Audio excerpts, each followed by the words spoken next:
Pouca gente sabe, mas existe uma verdadeira engrenagem silenciosa operando dentro do Estado brasileiro há mais de 2 décadas, movida por pedidos de anistia política que, muitas vezes, passam despercebidos pela população.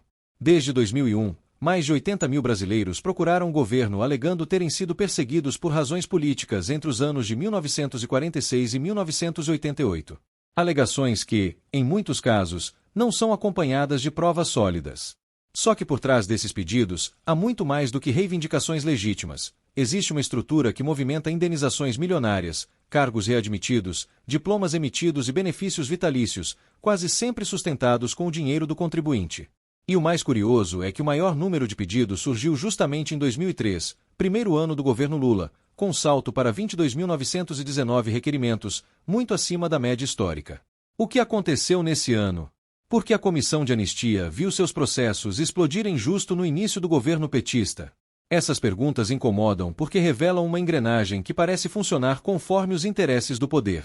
Se você quer entender o que há por trás desses números e descobrir como essa fábrica de anistia tem sido usada ao longo do tempo, fica comigo até o final. De 2001 até dezembro de 2024, a Comissão de Anistia, ligada ao Ministério dos Direitos Humanos e Cidadania, recebeu exatamente 80.357 pedidos de anistia política, o que representa uma média de 3.493 solicitações por ano. Esses números não são fruto do acaso. A anistia política deveria ser um instrumento para reparar injustiças concretas, mas o que temos visto é o uso sistemático de um recurso que se transformou em privilégio para muitos.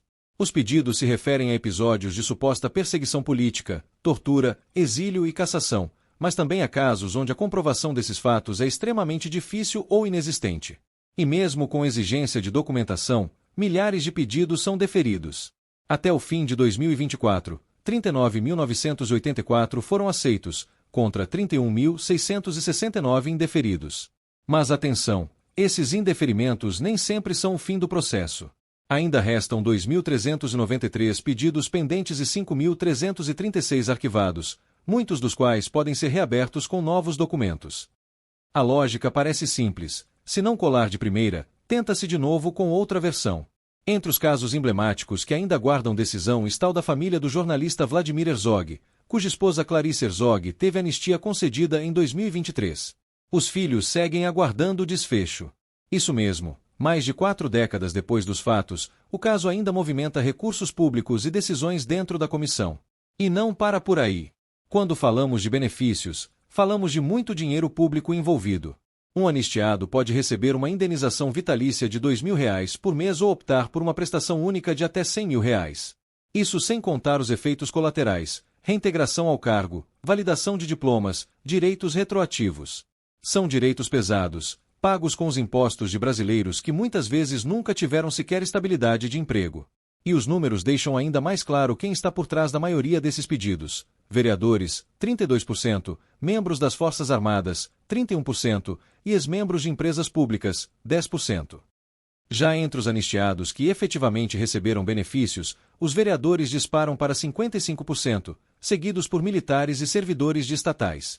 Não parece estranho que uma parte tão específica da elite política e burocrática brasileira seja justamente a maior beneficiada por um programa que supostamente deveria alcançar perseguidos políticos.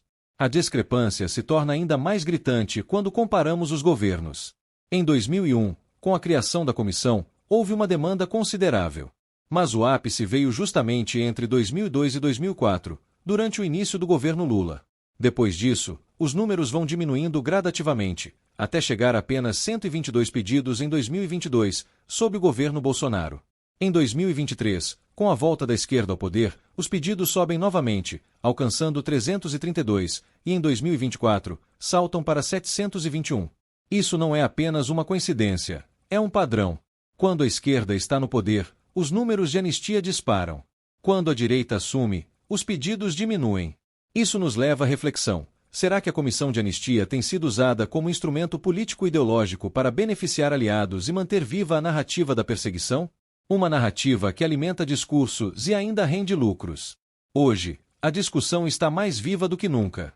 O Partido Liberal, ao qual está filiado o ex-presidente Jair Bolsonaro, já articula no Congresso a votação de um projeto que busca rever os critérios da anistia política e impor mais rigidez aos processos. O objetivo é simples: estancar a sangria dos cofres públicos e devolver seriedade a um tema que foi banalizado. A proposta conta com apoio para ser votada em regime de urgência e pode ir direto ao plenário. É um passo importante para quem acredita em justiça de verdade, e não em reparação convertida em privilégio. O cidadão comum, o trabalhador brasileiro, precisa saber para onde está indo seu dinheiro, e esse debate é urgente. Essa realidade precisa ser compartilhada. A mídia tradicional prefere esconder esse tipo de informação ou tratá-la como uma pauta secundária. Mas aqui, no nosso canal, a gente mostra o que realmente importa. Por isso, compartilhe este vídeo com seus amigos, comente sua opinião, faça parte da nossa comunidade no WhatsApp e nos ajude a romper essa bolha. Porque enquanto poucos recebem benefícios milionários por alegações difíceis de comprovar, milhões de brasileiros seguem na fila da dignidade, lutando por uma vida melhor. E é por esses brasileiros que nós falamos aqui. Entre agora para o canal do WhatsApp e fique por dentro dos bastidores do poder. Aqui é Xadrez Político. A verdade antes da narrativa.